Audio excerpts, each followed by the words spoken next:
बिस्मिल्लाहिर्रहमानिर्रहीम। प्यारे बच्चों, अस्सलाम वालेकुम। आज हम जिस नज़्म की पढ़ाई करेंगे उसका नाम है नात। नात उस नज़्म को कहा जाता है जिसमें हमारे प्यारे नबी हज़रत मोहम्मद सल्लल्लाहु अलैहि वसल्लम की तारीफ़ बयान की जाती है। आपने इस पूरी नज़्म की पढ़ाई करनी है और मुश्किल अल्फाज को अंडरलाइन करते हुए एक शीट पर लिख लेना है। अब हम इस नज़्म की पढ़ाई कर लेते हैं और मुश्किल अल्फाज को अंडरलाइन करते हैं। वो हक़ की बातें बताने वाले, वो सीधा रास्ता दिखाने वाले, वो रहबर वो रहनुमा हमारे। रहबर और रहनुमा को अंडरलाइन कर लेना है। नबी हमारे, दरूद उन पर, सलाम उन पर, बुलंद नबियों में नाम उनका। नबियों को अंडरलाइन कर लेना है। फलक से ऊंचा मुकाम उनका, ऊंचा और मुकाम को अंडरलाइन कर लेना है। हमारे हादी खुदा के प्यारे, हादी को अंडरलाइन कर लेना है।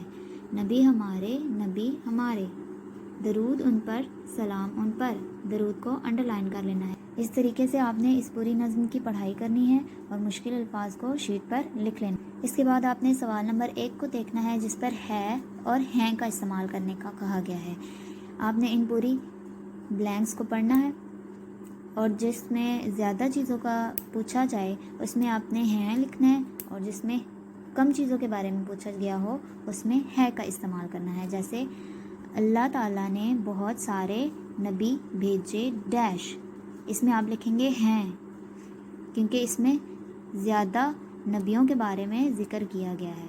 इसके बाद आप सवाल नंबर 2 पर आएंगे जिसमें अल्फाज के मुतज़ाद लिखने हैं। इसमें आपने इनके मुतज़ाद इन बॉक्सेस के अंदर लिख देने हैं। ये सवाल आप अपनी किताब के ऊपर ही हल करेंगे, जैसे ठंडा गर्म।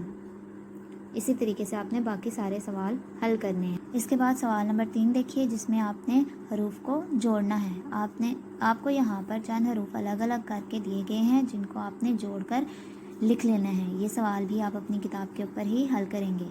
इसके बाद सवाल नंबर 4 देखिए जिस पर आपसे कुछ सवालात पूछे गए हैं जिनको आपने पढ़ना है और नज़्म को पढ़ते हुए इनके जवाबात एक शीट पर लिख लेने हैं।